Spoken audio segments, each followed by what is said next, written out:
High বন্ধু, welcome back to my channel Dipapal Dutta and Joyguru. তো আজকে প্রচুর কাজ আছে, তোমাদের সাথে পুরোটাই শেয়ার করব। আজকে সকাল থেকে আমি কি করছি না করছি সব আমি শেয়ার করব। তো এখন আমি বসিয়ে দিচ্ছি রান্না। আজকে নিরামিষ, শুক্রবার, তো আজকে রান্না বসাবো। তো তার জন্য কড়া বসিয়ে দিয়েছি। কোনো রকম রান্নার ব্লগ না, নিরামিষ করবো, একদম সিম্পল রান্না করব। একদম সিম্পল রান্না করবো, কোনো ঝামেলা করব না, কারণ আমার ঘরে ওইদিকে প্রচুর কাজ আছে। তো সেই জন্য আমি সিম্পল রান্না করব।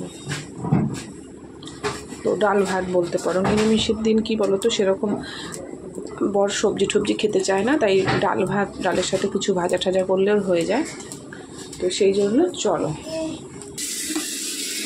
তো দেখো কড়া গরম হয়ে গেছে, আমি কড়াতে তেল দিয়ে দেবো।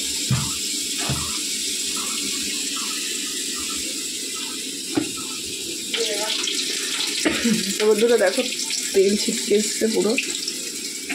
তো আমি ধুয়ে রাখা আলুটা দিয়ে দেবো। আর এই কিন্তু কোনো রকম রান্নার ব্লগ নয়।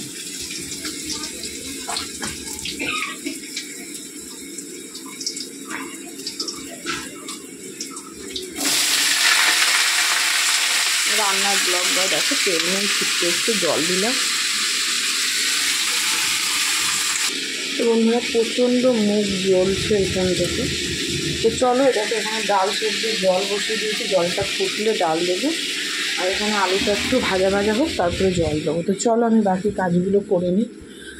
আজকে যা যা কাজ আছে দেখো, কত জামা কাপড়। এই জামা কাপড়গুলো ভিজিয়ে নিই কাচার জন্য।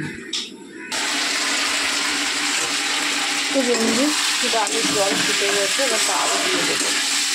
আর এদিকে আর একটু ভাজা ভাজা হোক। ছেলেকে স্কুলে পাঠিয়ে তারপরে ঘর দৌড়ে কাজ করবো। ঘর দৌড়ের যে অবস্থা, অনেক দিন হলো। চলো ডালটা ধুয়ে দিয়ে দিই। তো বন্ধু দেখো,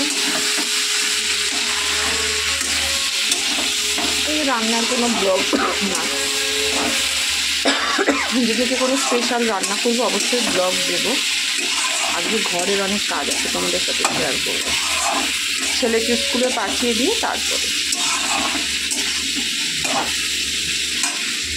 আমি তোমাদের সাথে ভিডিও শেয়ার করি। বাড়িতে যেরকম অবস্থায় থাকি আমি নর্মাল সেভাবেই করি, তবুও ভালো লাগে যে তোমরা দেখো আমার ভিডিওগুলো, ফলো করো। আমার ওই সেজে গুজে ভালোও লাগে না, সময়ও হয়ে ওঠে না।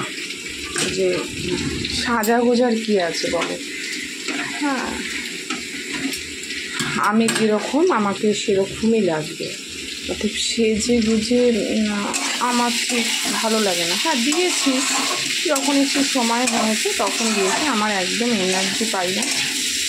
সাজগোজটা আমি অতটাও পছন্দ করি না, তার জন্য আমার এনার্জিটাও আসে না।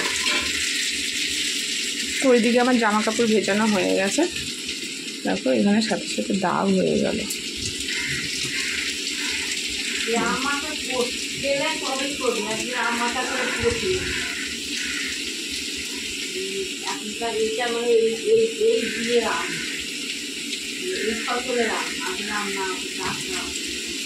তো চলো এগুলো হোক, আমি জল দিয়ে ঘরে যাব। ছেলেকে স্কুলে না পাঠিয়ে বাকি কাজগুলো করতে পারবো না, তাও যতটুকু করবো তোমাদের সাথে শেয়ার করবো। তো চলো।